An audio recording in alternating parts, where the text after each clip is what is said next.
If you've got debt or have to put a roof over your head or somebody else, then you work, whatever job is paying you that. But I'm asking you, what are you doing from 6 p.m. to midnight?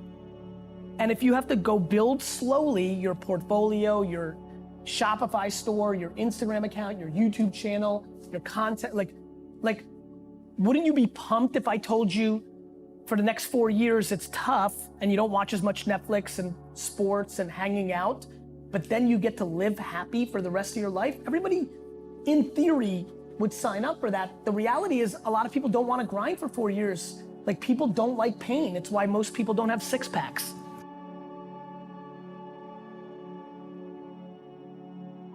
I went headfirst and learned about eBay, learned about what was going on in Amazon, started learning the early internet culture, and in 1996, I launched WineLibrary.com, one of the first 2 e-commerce wine businesses in America.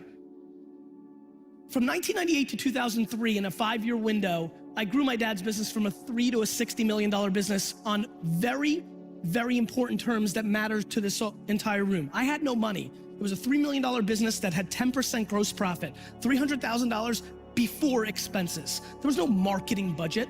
What I needed is to make every penny work like a dollar. So the strategy became day trading attention. When you day trade attention, my friends, here's what you do. You don't overspend on what everybody believes is tried and true. Every single company in this gorgeous conference right now is grossly overspending money on things that they've been doing for the last decade because it's the things that they accept, or the reporting justifies it, or they're just lazy to try something new. Everyone.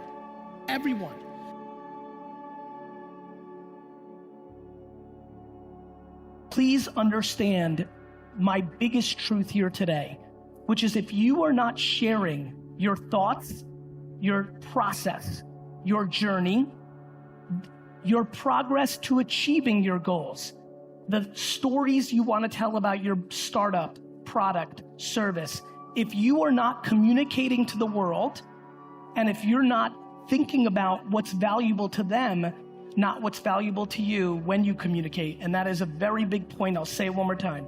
If you are not communicating to the world, and when you're communicating, if you're not thinking about what's valuable to them versus what you're putting out for yourself, you are basically irrelevant. As much as it may be difficult for many in this room, if you are not living through here, you are not known. This is the game. If you are underestimating this, and when I say underestimating this, if you have not made a significant commitment to producing content for the one of 7 apps or websites that 80% of this entire region spends a disproportionate amount of time penetrating and listening and consuming, you are becoming vastly, vastly irrelevant. In 1997, I started an email newsletter. Most people that came into my liquor store didn't even know what email was in 1997. I collected, and in 1998, I had a 200,000 person email newsletter with 91% open rates. Now, it's not because I was a genius, and I know a lot of you sit here just like I do with emails that are 13 to 23% open rates today. It's that in 1997, nobody was emailing. We hadn't ruined it yet. One thing I promise you, more than I know that the sun will come up tomorrow, I know that marketers ruin everything. As I think about B2B players in this environment, it is stunning to me how many B2B businesses here do not understand that producing articles on medium.com, on LinkedIn, writing full content on Facebook in your feed, and then spending $100 in ads against employees of the company that you're trying to reach. The thing that has made me successful far more than my passion or my energy is my disproportionate practicality.